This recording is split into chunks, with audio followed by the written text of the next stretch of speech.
This is a hard video to edit. You know, Faith's mama was the one that died after Faith was born. And I always flash back to that. Like, what if that happens again? What if there, you know, there's problems? I don't want to lose Faith or any of my goats. Thank you. There was nothing in Faith's birth, delivery, and immediately afterwards, that first day, that gave me any cause for concern. Good job. She's wobbly, huh? Faith just had her babies and she's out getting her strength back. Everything was normal that first day, but when I came out the next morning, she was laying down and pushing. Now she's out here. She came out. How are you doing, Faith? How are ya? I checked her temperature and it was 105, and I did give her some penicillin, and then I went and got some more Banamine.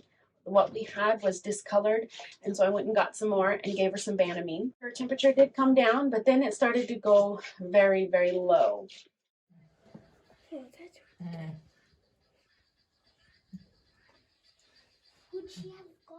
She started to separate herself from the herd out into the pasture.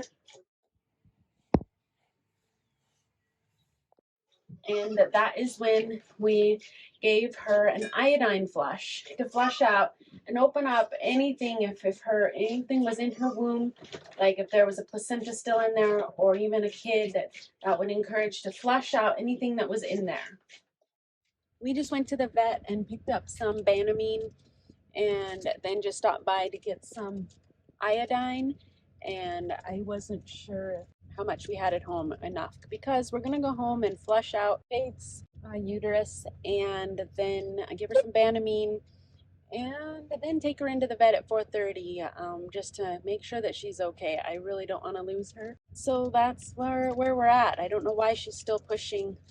We're hoping that this flushing of her uterus with the iodine solution will fill up her uterus and open it a bit more, and that then I'll be able to get my hand in a little bit further, because we just double sure want to make sure that she doesn't have any other kids in there. I just can't imagine that she does. I mean, my goodness, that's just crazy that if she had 4, and that she yesterday was just fine after having the babies. Anyway, so that's where we're at, and hopefully we can report very soon that all is well. After we flushed her, she just basically laid down, and then she was drinking fluids on her own at that point, but she was definitely not her usual self. We're having the baby's nurse and making sure they get some. She was kind of acting like she didn't want him to nurse. Don't.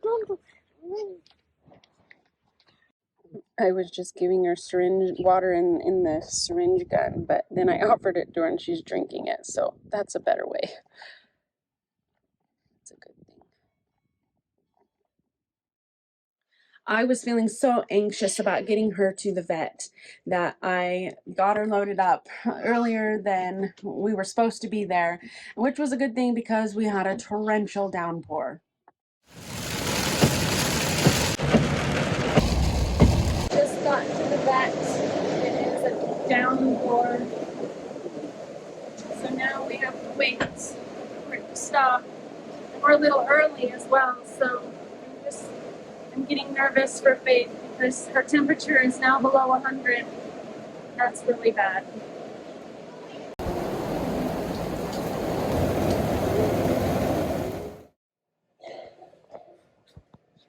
Did you say you were going to stand there and behave? Works better?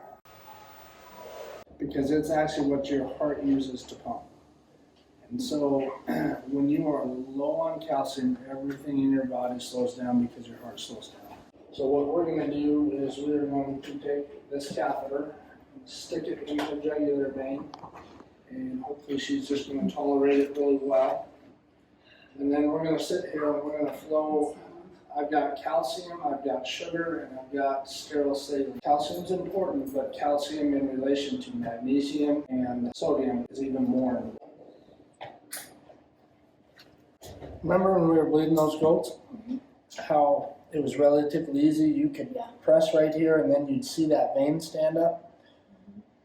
We're doing the same thing. Do you see a vein anywhere? No, not really. I don't either.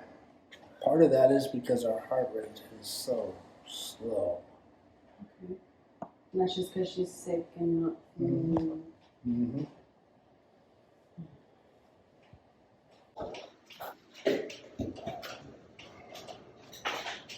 So overall, because their cows don't look like 3 years ago cow, are you seeing challenges like this across the board with livestock across the board? I've been surprised at the lack of grass tetanies so far.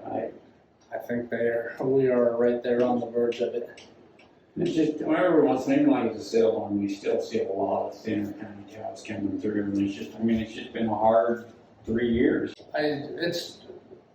This is report card year where the only reason that we have not had scouring calves in these pens all day, every day, is because we killed them all.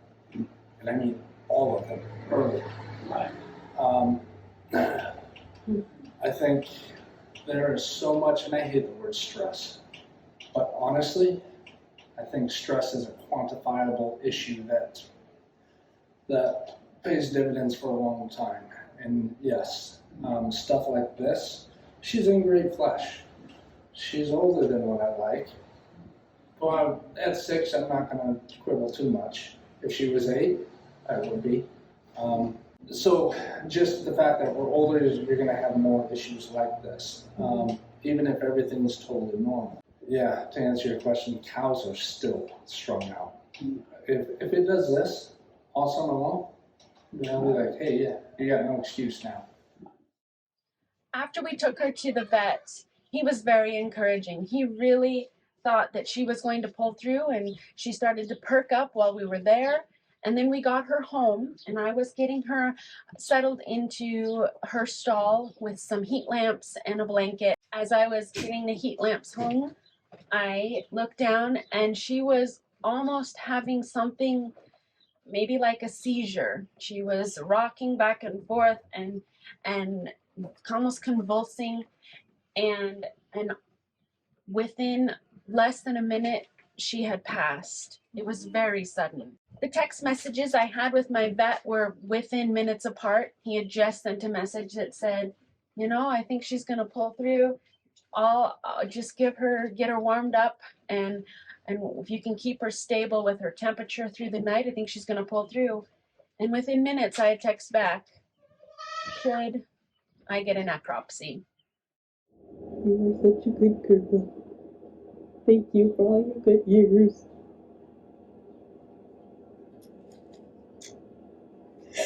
Oh, Faith, we love you.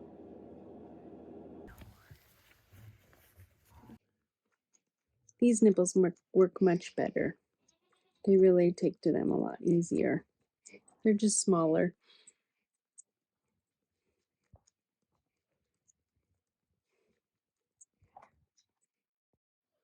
Which is what we did. We got a necropsy done.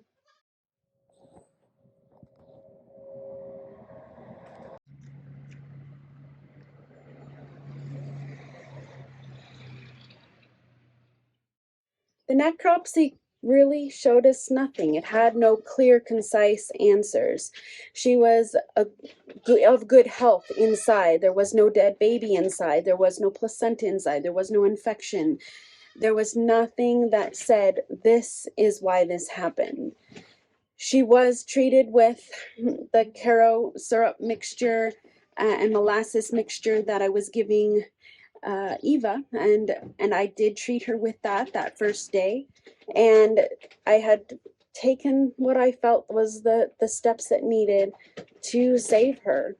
And the vet had the potential thought that with the way she suddenly passed, that it was a very quick ending, because when you have a metabolic disease, it is usually a slow fading. They fade away in the corner. They don't have a sudden death like that.